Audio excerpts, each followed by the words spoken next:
The Drive with Tim Donnelly here on 99.9 The Fan, joined at ACC Tipoff here in Charlotte by Jon Scheyer, head coach Duke basketball.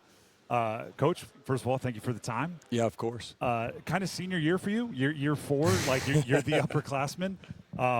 You've officially outlasted, I believe, everybody from your first roster, at least from the main contributors. So what do you think is the biggest difference in you as a coach from year 1 to now? I think, it's my first time coaching without Tyrese Proctor. But I think the biggest difference is in this time I've been the head coach at Duke, I think so much has changed in terms of the landscape. And so I think the way that you motivate, the way that you connect to your team, I think that's changed. And I think the motivation comes from what's best for the players individually, not starting with the aspect of conforming for the team. I know that sounds counterintuitive probably, but that's really changed a lot for me. And I think the thing that you find after a few years, more decisive, more conviction with the decisions you make, understanding you're not going to bat 1,000, but you try to do as well as you can, obviously. And then bring in guys like Jason Tatum when your message isn't working, right? Exactly. You want to be named chief, so to make it seem like he's the boss, which he is, I guess. But he's what a great resource for me. What a great resource for our players. Were there other applicants for chief basketball officer? Did you have to go through interviews? No, I did not. Is somewhere like Paulo Banchero like, oh man, darn, I didn't get the job? Paulo's time is coming. Yeah, I think when you win a gold medal and an NBA championship back-to-back years, the next guy that does that, they can be the next one to carry that forward. Jon Scheyer, Duke head basketball coach, joining us here on The Drive. Congrats on the new contract, by the way. Thank you. How does that come to be? Is that something that's important to you? Are they approaching you? Like, where does that all start from? I just think for from my perspective and from Duke's perspective, this is something.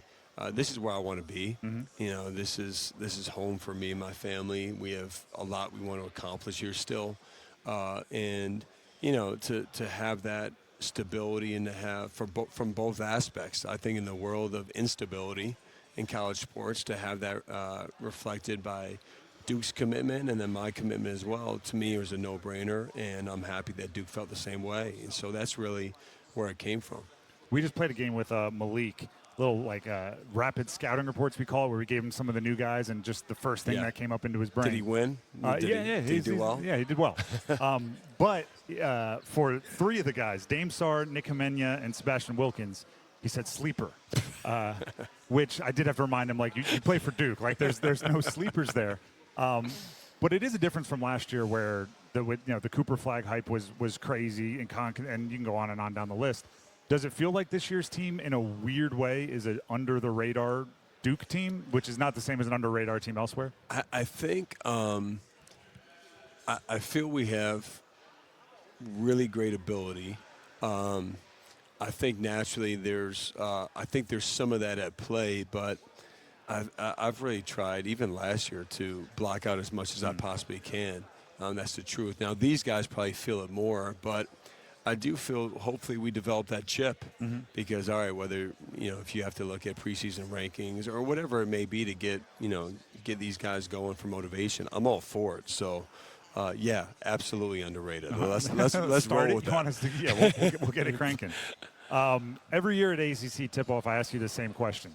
I love the story about the 50 free throws from your high school where you said you were going to make 50, you made 49. Everyone was like, all right, let's go. No, I got to stay until I make 50 in a row. Who's most likely to hear that story or a similar story about them on your roster this year? I would say you're talking about our players, right? Yes. Nick Hemenya is just got this relentless competitive approach. He was actually struggling with his free throws this past week. And he got in the gym and made 70 in a row with one of our guys. All right. Now, I don't know if he set out to get 70 or he just made them, but I think that's an example of what you're talking about. It's a pretty good thing for a guy to be disappointed. He missed 2 free throws and comes back and makes 70 in a row. So, Nick, he's done it. That sounds exactly what I'm looking for. Do you still have the itch to where when you hear one of them make 70, you're like, you know what, tomorrow I'm make 71? You know what's happened, Tim. We still play pickup every now and then. I still like to get out there. Okay. And we've had 4 of the last 5 times we've played, somebody else has gone down with an injury. So we've had a pulled hamstring. Evan Brad's tore his meniscus, one of our other coaches. Emil Jefferson came back and played with us, got poked in the eye, got hit in the mouth, had his tooth, he had an issue.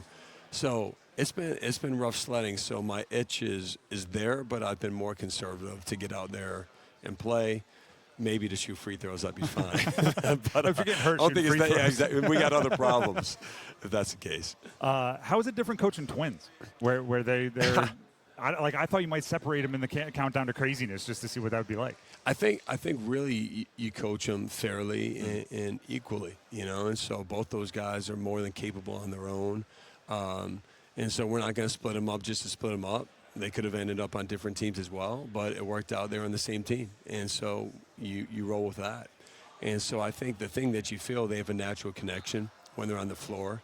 I think that's a real thing. But I love the fact that each of them individually have thrown themselves into coaching. Not coaching, maybe coaching, but they've thrown themselves into the team.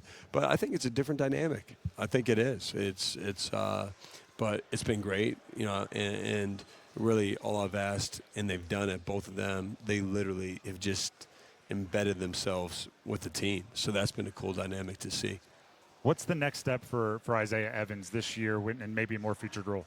I think the two biggest things for Isaiah is just the consistency now of relying on him in a bigger role, of just the consistent impact in practice, the consistency in terms of every day being that person, being that guy that we can count on in every aspect. And then the second thing, he's got a unique weapon with his shooting and scoring. I think he wants to show and he can show the impact on winning in other ways. I was proud of him towards the end of the year. His defense really grew. His rebounding, the ability to get to the free throw line, to play make. I think the holistic view of his game, he's going to make a big jump in. You talked this offseason, we're talking with Jon Scheyer, head basketball coach at Duke, about changing your practices up a little bit from drills to more game scenarios and more reactions and things like that.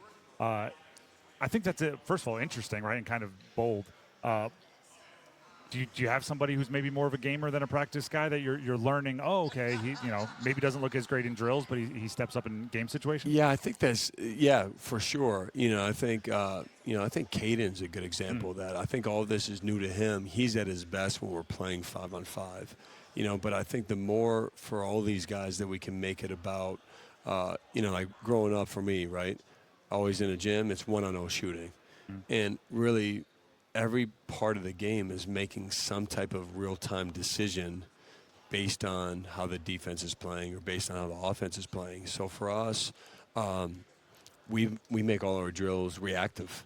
It's reacting to a closeout. It's reacting to a certain type of defense. So you're building the skills, but you're also processing of how to think, how to play together, which for us, the way that we play, you have to be able to think. You have to be able to identify what's next.